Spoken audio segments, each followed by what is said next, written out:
Hello viewers, আসসালামু আলাইকুম। কেমন আছেন সবাই? আশা করি ভালো আছেন। আপনাদের সামনে আজ আরেকটি নতুন বিষয় নিয়ে উপস্থিত হলাম। বিষয়টি হচ্ছে তাড়াহুড়ার প্রয়োজন নেই।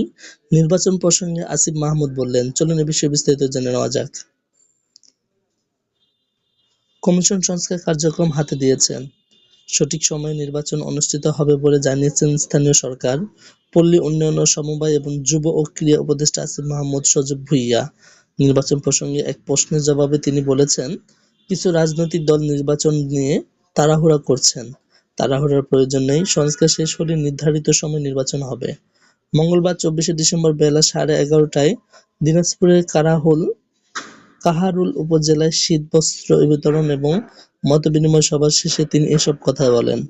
আওয়ামী লীগ সরকারের সমালোচনা করে আসিফ মাহমুদ সজীব ভুঁইয়া বলেন, একদফা আন্দোলনের মধ্য দিয়ে ফ্যাসিবাদী সরকার ব্যবস্থা পতন হয়েছে।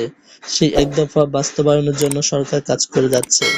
আসিফ মাহমুদ সজীব ভুঁইয়া আরও বলেন, ফ্যাসিবাদী ব্যবস্থার বিলোপের জন্য সরকারি প্রতিষ্ঠানে যে ধরনের সংস্কার প্রয়োজন, সরকার সেই এজেন্ডা নিয়ে কাজ করে যাচ্ছে।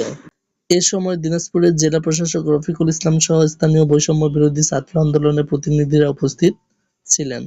হ্যালো ভিউয়ার্স, আপনারা যদি আমাদের চ্যানেল নতুন হয়ে থাকেন, চ্যানেলটি সাবস্ক্রাইব করে পাশে বেল আইকনটি বাজিয়ে দিন।